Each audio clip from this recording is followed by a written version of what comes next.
He should be able to see it is not burning. His taste bud should be very well developed because he is not tasting it for himself, he is tasting the food for the masses.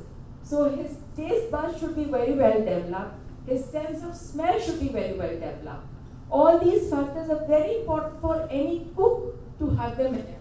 And I always say, you should only cook when you're totally calm and not under any pressure, because you're going to just spoil your dish. You should just enjoy cooking whatever you're doing, be it a cup of tea. Yes. Okay, these are the three strands in Indian gastronomy. One is sattvic, rajasic, tamasic. Sattvic is food that gives us more purity and gives us good feelings within. Now, this is what our holy people, their diet is more sattvic based because their cardinal desires are not to be, you can say, ignited, or they have to subtly kill their cardinal desires because they are on a path of spirituality. Now, Rajasic is what a king should have. This is the diet advice for a king because it is with lots of vigor and vitality. And if till the time the king is full of energy, he cannot rule. And that could be applied to the prime ministers in today's time because we don't have any more kings and queens in the countries. Tamasic. Now this is the time when somebody with a very lower energies, tamasic food is advised. But at the same time, all the three elements are very important for any human being. Because there are times you want to indulge. You are not, suppose you're diabetic and you're not supposed to have sugar, but everybody in one's life wants to indulge. So that is the time you can have the tamasic diet and just forget whatever problem you are and you're just enjoying life. But at the same time, to control the balance, one must have for a certain time a sattvic diet, a rajasic diet, and a tamasic diet. As I told you, these are the three humors or the three doshas in anyone's body: bile, wind, and mucus. Bile, till the time there is enough bile, the food won't be digested. You need enough bile to digest the food. You need enough wind for the food to pass down to your smaller intestines, and you need mucus for the stool to come out comfortably. So all the three things are important. As Ayurveda says, most important part is to keep the balance of all the three elements in you. And that is what all Ayurveda is. Next. The 9 feelings: love or shikar as in the Sanskrit word, joy or hasya, wonder, calmness. You have to, again, these things all can be managed through food because you have to have some kind of calmness in you. Food should get some calmness in you. Food should be the source of joy for you. Food should also be a source of wonder. You times wonder, if I blindfold you and I give you something in your mouth, it will take you a minute to understand, and it might bring a little bit of wonder what it is. So these are all the experiences one goes through life. Anger, courage, sadness, fear, and disgust. Fear is a natural protector of many harms. A metallic taste can be sensed in the mouth. Now, when you're having fear and you're eating food, that food is really not being absorbed by your body because it turns into more of a metallic taste, which is not, again, good for the body. Likewise, if you see courage, there are times when your body, you need enough energy to get up in the morning and go for work. There are times when you're running fever, there is a time when you're not so well.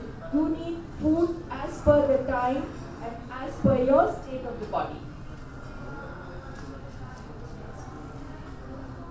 We have tradition of taste, which are the 6 savories. As Aristotle said, sweet, bitter, succulent, pungent, harsh, astringent, acid. The Japanese have recently got umami, but in Ayurveda, in the Indian gastronomy, we have sweet, sour, salty, pungent, bitter, and astringent. As the lady pointed out, what is astringent? Not very many people know, but this is the Ayurvedic development for astringent. Your meal can be imbalanced if one taste is allowed to dominate your meal. It can also be imbalanced if you consume the 6 tastes in the wrong combination. So the combination permutation is the most important part in any meal. So please remember, you're not to mix foods. And okay, now I just want to clarify one thing. I'm talking on the basis of Ayurveda. So please keep this in mind. I'm talking about the principles of Indian gastronomy. So keeping that in mind, I'm telling you, you should have the right combination permutation of food, which is the most important part of today's living. What we are faltering now is we are having a Coke, we are having chips, we are having a burger. Immediately 10 minutes later, we might like to put something else in our mouth. So those foods are not harmful. It is this combination which may not be suitable to your body that is more harmful. Food in itself is never harmful. It is for your body, whether that body is accepting or whether that food is suitable to your body. So please remember these points before consuming or before blaming any food. Every food has one or more of the 6 tastes. Interestingly, each rasa is blend of 2 or 5 elements. Now, in Ayurveda principle, rasa are based on how one's body relates to the nature as individual. It is more finely tuned to the unique needs of each person. As I just said, you have to understand the kind of body you have, the kind of body your food needs, and then identify those foods and then use them. And then again, there is another principle applied here is what combination and what time of the day is that food eaten. You can't eat every food at any given time. For example, milk. For some, milk can be very gastric because if you have milk intolerance, then it will not suit you. If you are lactose intolerance, milk will not suit you. You will have to take curd. Now, curd is when you develop the bacteria in it, which helps you to get over the milk intolerance. And at the same time, you are getting your calcium. Now, this is the time you have to, this is the point when I say it's very important to understand the nature of your body. We are talking here, I've expanded what is a sweet taste and who are the people who can eat sweet and what the sweet food does to your body. So let them eat that sweet. It says the earth and water of the sweet taste can be particularly grounding for vata or air nervous energy. Now, vata or air is the people who have predominance of air in their body. They are more gastric. For example, you eat certain food, you start forming gas in your stomach. But please always remember it is equally important to have all the 3 elements in your body. Because without which the digestion may not be possible. You have to clear your stomach, you need air, you need mucus to pass the stool. Sour taste, also called amla, this taste is comprised primarily of earth and fire elements and has a warming effect on the body, generally promoting digestion. In our tradition, we always give a little bit of sourness in our food because it is the sourness that helps us clear our system.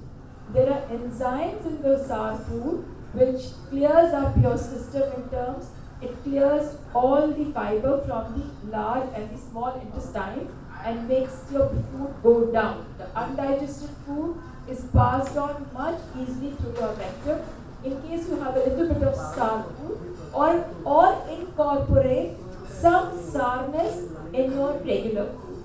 For example, you could have curd or a fermented curd. There are various kinds of fermented food which you can have and have sourness as one of the major elements in your diet. Salty. Okay, this is the king of food because without which no food can give out its flavor. So many times you might have seen chefs just sniffing in the air and telling, for example, I can do that. If I can have the whiff of the food, I can tell you if does it need salt or it has got over salt. Because it is salt that brings out all the flavor of the food to the surface. It's very important to have the right balance of salt and to have salt in the food. Bitter, as I just said, thicker or bitter, like spinach, I marked on it. The aftertaste of a spinach is bitter if you have it raw. There's a reason why we cook for longer time and we don't cook bitter food covered, because you're going to lose the value of the bitterness in case you keep it covered. It is just going to be cooking inside with its steam.